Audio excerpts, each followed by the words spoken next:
प्यारे विद्यार्थियों, आज हम गायत्री के इस YouTube चैनल पे रघुवीर सहाय का काव्य अनुभूति और अभिव्यंजना पक्ष पढ़ रहे थे, जिसके अंतर्गत हमने काव्य संवेदना को लिया था। काव्य संवेदना में हमने कुछ बिंदु कर लिए थे, काव्य अनुभूति कर ली थी, यथार्थ चित्रण कर लिया था काव्य का, राजनीतिक चित्रण कर लिया था और आज़ादी से मोहभंग का चित्रण भी कर लिया था।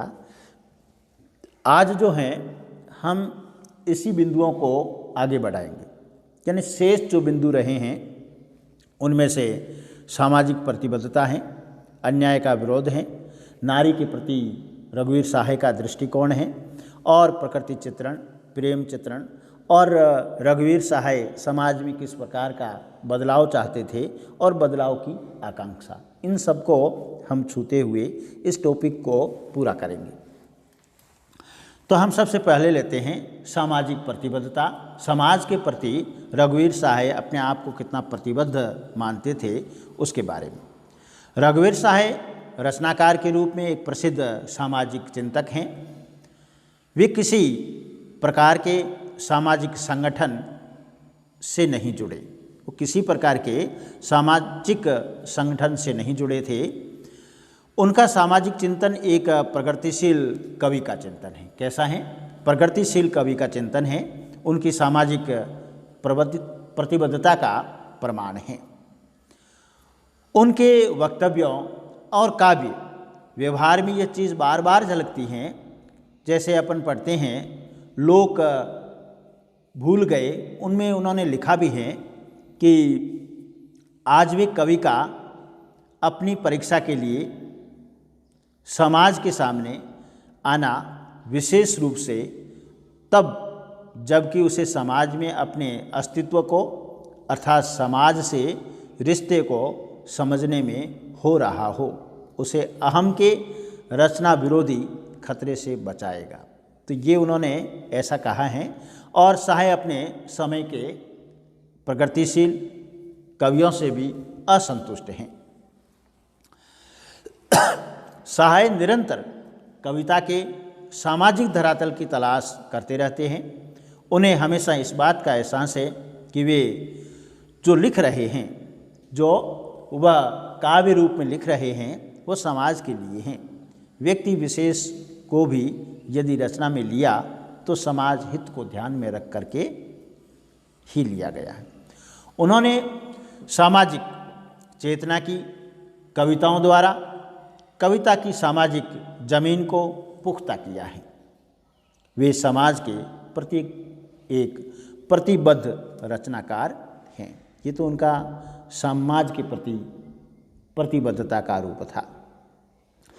दूसरा बिंदु इनका है अन्याय का विरोध, कि इन्होंने अन्याय का विरोध किस प्रकार से किया है। आम जनता की जिजीविका और सामान्य जिंदगी को सहाय ने काव्य का विषय बनाया कि आम जनता की जिजीविका क्या है और सामान्य जिंदगी किस प्रकार की है, उसी को इन्होंने अपने काव्य का विषय बनाया। सहाय प्रगतिशील रचनाकार के रूप में कविता को समाज विरोधी तत्वों की खिलाफत का माध्यम मानते हैं। किसका माध्यम? कि प्रगतिवादी रचनाकार के रूप में कविता को समाज विरोधी तत्वों की खिलाफत, या समाज के विरोधी जो तत्व हैं उनकी खिलाफत का एक माध्यम मानते हैं। उनकी स्थापना है कि रचना को या रचना का जो मार्मिक और अत्यधिक अर्थ हैं वह किसी चीज़ को इस तरह बनाना है कि वह एक नई दुनिया की प्रतिनिधि हो, रचना के और जीवन के क्रम के और सानंद के आधारों के विरुद्ध जो कार्रवाई समाज में होती हैं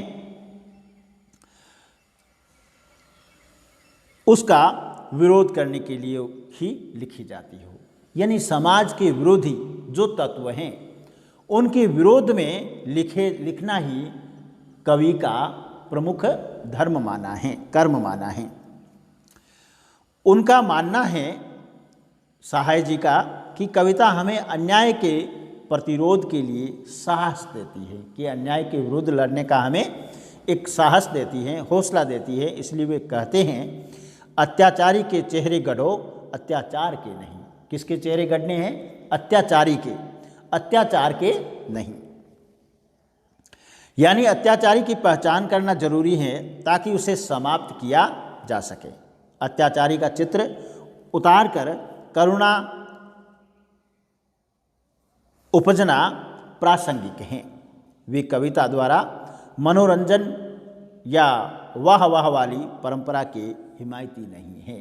कविता का कार्य जो मंच पर कवि सम्मेलन में हास्य उत्पन्न करने के लिए बताते हैं, तो उसके लिए घोर विरोध किया है कि ये कविता जो हैं वह मनोरंजन के लिए नहीं है, वाह वाही परंपरा के लिए नहीं है, और न उस कविता को महत्व देते हैं। हास्य और व्यंग्य की कविताओं को वह महत्व नहीं देते हैं। जो नारी के अंगों उपांगों की यात्रा करते हैं वे लिखते हैं, सन्नाटा छा जाए मैं जब कविता सुनाकर उठूं, वाह वाह वाले निराश हो जाए।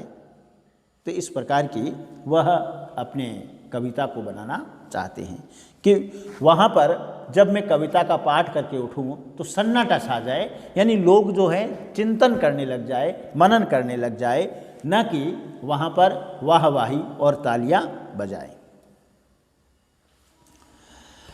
अगला जो रूप है इसका वह है नारी के प्रति रघुवीर सहाय का दृष्टिकोण। रघुवीर सहाय की कविता में नारी के विविध रूप, विविध चित्र मिलते हैं, किंतु उनमें अश्लील संबोधनों और अश्लील चित्रों से उनकी कविता कोसों दूर है। वह स्त्री दैनिक जीवन जीती हुई बुनियादी ज़रूरतों से जूझ रही है। कैसी स्त्री है कि दैनिक जीवन जीती है और बुनियादी जो ज़रूरतों से वह जूझती हैं उनको पूरा करने के लिए संघर्ष करती है। कहीं 2 बच्चों के साथ प्रधानमंत्री का पता पूछती खपती औरत है, कहीं बाढ़ में मारी गई सी है, कहीं तन्मय होकर रोटी खाती और धूप में लेटी नन्ही लड़की हैं, कहीं हाथ में रेजगारी लिए चीज़ें खरीदती औरत हैं, कहीं वह अन्याय के सहने के लिए घुटने मोड़कर लेटी हैं, कहीं सहानुभूति और संवेदना की याचना करती अधेड़ औरतें हैं, कहीं वह गोद में बच्चा लेकर बस में चढ़ रही हैं, तो कहीं दुबली थकी अवस्था में खड़ी हैं, कहीं जांग पर बच्चे को डालकर गिरती पोटली संभालती माँ हैं। तो इस प्रकार से सहाय जी ने औरतों के चेहरे समाज के दर्पण हैं। सहाय जी ने कहा है कि औरतों के जो चेहरे हैं वो समाज के दर्पण हैं। पुरुष गिड़गिड़ाता है लेकिन और चुपचाप बेबसी को पी जाती हैं। इस प्रकार से रघुवीर सहाय नारी की दयनीय स्थिति से क्षुब्ध और दुखी है। खड़ी स्त्री कुछ इनकी रचनाएं हैं जो उन्होंने उसी वे में लिखी हैं। खड़ी स्त्री, चढ़ती स्त्री, एक लड़की, पढ़िए गीता, स्त्री अकेली औरत, खड़ी हो रही लड़की जैसी कविताएं हमें द्रष्टव्य होती हैं। आज के समाज में विभिन्न समस्याओं और यातनाओं से आक्रांत स्त्री के प्रति वे इसलिए बेहद चिंतित हैं कि वह अपनी दुरावस्था से बेखबर क्यों हैं। यानी स्त्री अपनी व्यथा का कारण और उसके लिए उत्तरदायी स्थितियाँ तथा व्यक्तियों की पहचान क्यों नहीं करती हैं। वह है नारी के प्रति सहाय की प्रगतिशील दृष्टि, जहाँ वे उनकी विवश स्थितियों के चित्रण मात्र से सर्जक की दायित्व मुक्ति नहीं देखते, बल्कि उनके कारणों की तह तक जाते हैं। लिखते हैं, ग्रीष्म फिर आ गया, फिर हरे पत्तों के बीच खड़ी है वह, होंठ नम और भरा भरा सा चेहरा लिए, बदली की रोशनी सी नीचे को देखती, निरखता रह उसे कभी न कह न हंस न रो कि वह अपनी व्यथा इस वर्ष भी नहीं जानती। सहाय ने नारी के अस्तित्व, संकट और उसकी स्थिति पर बहुत लिखा। जैसे आज हत्या, आम बात हैं, वैसे ही बलात्कार जैसी घटनाओं की बहुलता है। पुरुष प्रधान समाज में न तो स्त्री का वह हक सुरक्षित है, न उसका जिस्म, न वह आर्थिक रूप से सुरक्षित है, न उसके शरीर पर उसका हक है। नारी की दयनीय स्थिति उसके साथ बलात्कार जैसी घटना में प्रकट होती है, जिसका अत्यंत मार्मिक चित्रण करते हैं, जिसमें उनके रोने से, उसके बचपन से जवानी तक की सारी व्यथा कथा मूर्त हो जाती है। क्या लिखते हैं? कई कोठरियाँ की कतार में, कई कोठरियाँ थी कतार में, उनमें से किसी में एक औरत ले जाई गई। कई कोठरियाँ थी कतार में, उनमें से किसी में एक औरत ले जाई गई।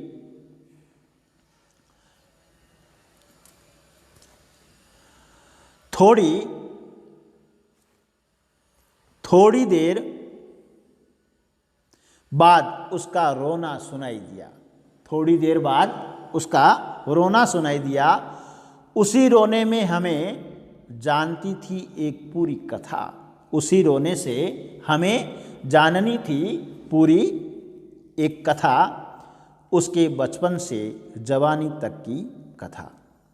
सहाय ने भारतीय समाज में नारी की विडंबना और विडंबनात्मक स्थिति को इस रूप में चित्रित किया है, जिसमें नारी की सीमा रसोई घर तथा प्रजनन तक सीमित है। उसकी कारुणिक स्थिति को व्यंग्य विनोद की शैली में प्रस्तुत किया।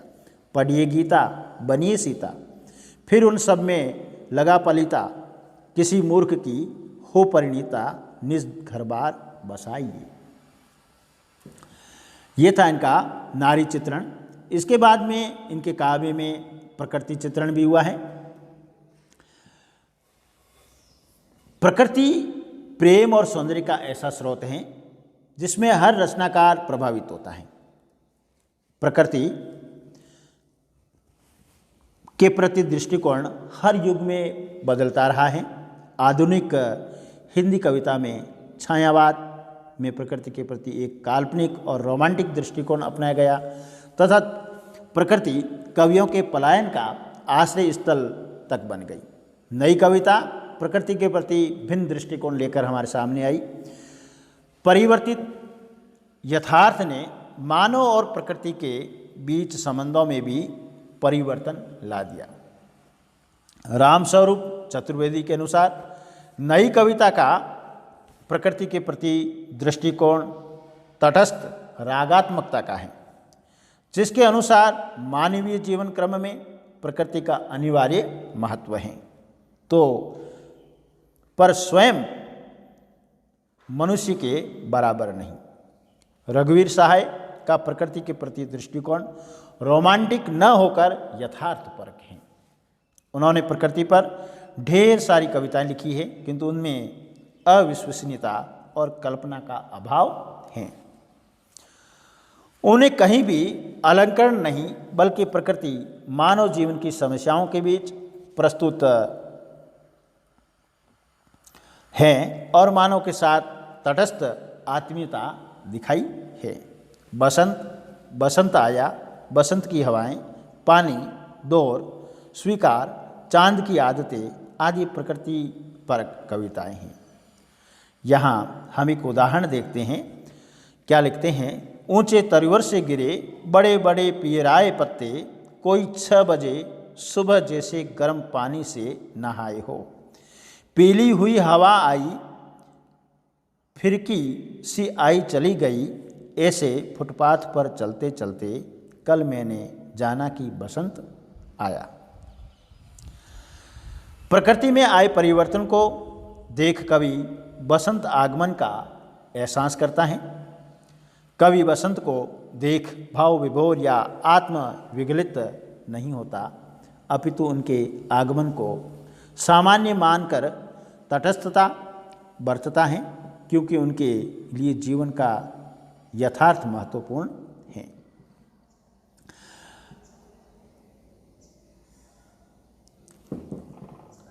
उनकी प्रकृति के प्रति एक गैर रोमानी दृष्टिकोण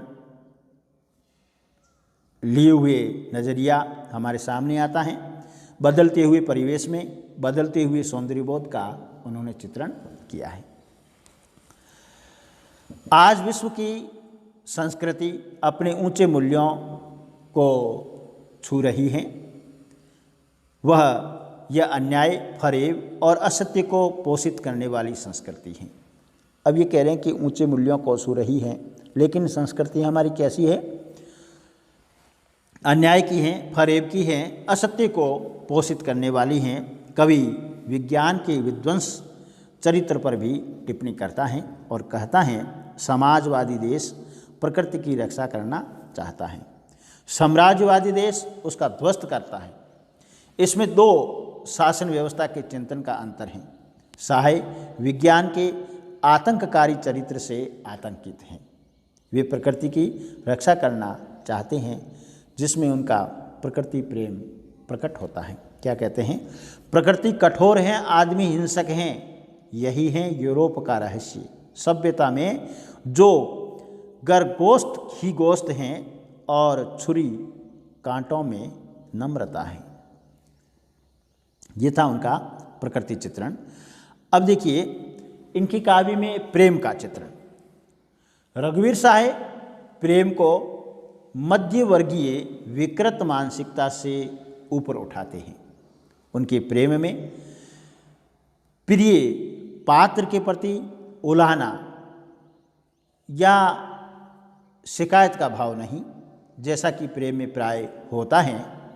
और रीतिकालीन कविता तो इन प्रेम शिकवों से भरी हुई है। छायावाद में अशरीरी प्रेम है। पूंजीवाद में प्रेमी प्रेमिका से अनेक शिकायतें करता तथा स्वयं को पाक साफ मानकर सारा द्वेष प्रेमिका पर डाल देता है। सहाय एक कविता में माधवी को संबोधित करते हुए लिखते हैं, माधवी या और भी कुछ तुम्हारा नाम हो, तुम एक ही दुख दे सकी थी, फिर भला ये और सब किसने दिए हैं? जो मुझे हैं और दुख वे तुम्हें भी तो हैं। यहाँ कवि ने प्रेमिका पर एक ही दुख देने का आरोप लगाया, किंतु जहाँ दुखों का अंबार है वह समाज और व्यवस्था ने दिया है। माधवी द्वारा दिए गए एक दुख को कवि गंभीरता से नहीं लेता तथा स्वयं को हताश निराशा की सीमा तक नहीं ले जाता, बल्कि समाज द्वारा दिए गए बड़े दुखों के सामने उसे गौण मानता है। इतना ही नहीं, वह अपने दुखों को प्रेमिका के दुख से जोड़कर उसके प्रति सहानुभूति दिखाता है। सहाय की प्रेम दृष्टि पूंजीवादी व्यवस्था के उस प्रेम से नितांत अलग है, बिल्कुल भिन्न है, जिनमें प्रेम सारा दोष प्रेमिका के मत्थे मढ़ देता है और उसकी व्यक्तिगत सामाजिक व्यवस्था नहीं समझता। सहाय के यहाँ प्रेम और प्रेमिका के प्रति एक मानवीय और सहानुभूति मूलक दृष्टि है, जहाँ प्रेम में आने वाली बाधा का कारण प्रेमिका नहीं बल्कि व्यवस्था है। अतः सहाय प्रेम प्रक्रिया में बाधा के कारण तक जाते हैं और प्रेमिका द्वारा दिए गए दुख को जस्टिफाई करते हैं, और वह प्रगतिशील कवि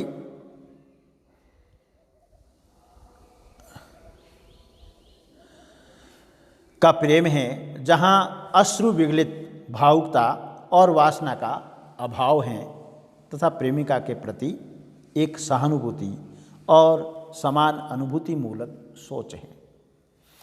अब देखिए रघुवीर साहे किस प्रकार की समाज में बदलाव की आकांक्षा रखते हैं, उसी का यहाँ जिक्र वो कर रहे हैं। रघुवीर साहे यथास्थितिवाद के समर्थक नहीं, व्यवस्था में परिवर्तन के हिमायती हैं कि व्यवस्थाएं जो चल रही है उसमें बदलाव होना चाहिए, जो स्थिति है उसको हूबहू स्वीकार करने के वह हिमायती नहीं है। किंतु यह परिवर्तन गांधी के हृदय परिवर्तन का पर्याय नहीं। वे आदर्शवादी और सुधारवादी परिवर्तनों के समर्थक नहीं, यह संघर्ष का दुर्गम रास्ता है। वे लिखते हैं, न्याय और बराबरी के लिए हम जिस समाज की कल्पना करते हैं उनमें मानवीय रिश्तों का या मानवीय रिश्तों की क्या शक्ल होगी, यह उस समाज के संघर्ष के दौरान ही तय होना चाहिए। ये संबंध हृदय परिवर्तन से नहीं बनेंगे, संघर्ष के नतीजों की बार बार जांच से बनेंगे। आत्महत्या के विरुद्ध की भूमिका में वे लिखते हैं, सबसे मुश्किल और एक ही रास्ता है कि मैं सब सेनाओं में लड़ूं, किसी में ढाल सहित, किसी में निष्कवच होकर, मगर अपने को अंत में मरते या मरने सिर्फ अपने ही मोर्चे पर दूं। अपने भाषा के, शिल्प के और उस दो तरफ जिम्मेदारी के मोर्चे पर, जिसे साहित्य कहते हैं, साहित्य एक रचनाकार के पक्ष को समझते हैं। शब्द, भाषा और शिल्प ही उनका मोची हो सकता है। उसका अंत तो वह उसी मोर्चे पर डटे रहने का संकल्प लेते हैं। यानी भाषा, शिल्प और शिल्प को ही उनका मोर्चा माना है और आखिर तक उसी मोर्चे पर वह डटे रहने का संकल्प लेते हैं। रचनाकार शब्द के द्वारा जनता की चेतना को बदलता है, क्योंकि मानसिक बदलाव के साथ ही सामाजिक बदलाव संभव है। क्योंकि मानसिक बदलाव के बाद ही सामाजिक बदलाव संभव होता है, अतः साहित्य व्यवस्था में आमूलचूल बदलाव के समर्थक हैं। आज हमने रघुवीर सहाय के काव्य अनुभूति और अभिव्यंजना पक्ष के अंतर्गत काव्य संवेदना में कुछ 3 या 4 टॉपिकों को आज लिया है। कल हमने इसके शेष टॉपिकों को पूरा कर लिया था। आज यह हमारा टॉपिक पूरा होता है। आपको मेरा यह विवेचन कैसा लगा? आप हमारे YouTube चैनल को सब्सक्राइब करके कमेंट कीजिए, लाइक कीजिए और शेयर कीजिए। धन्यवाद।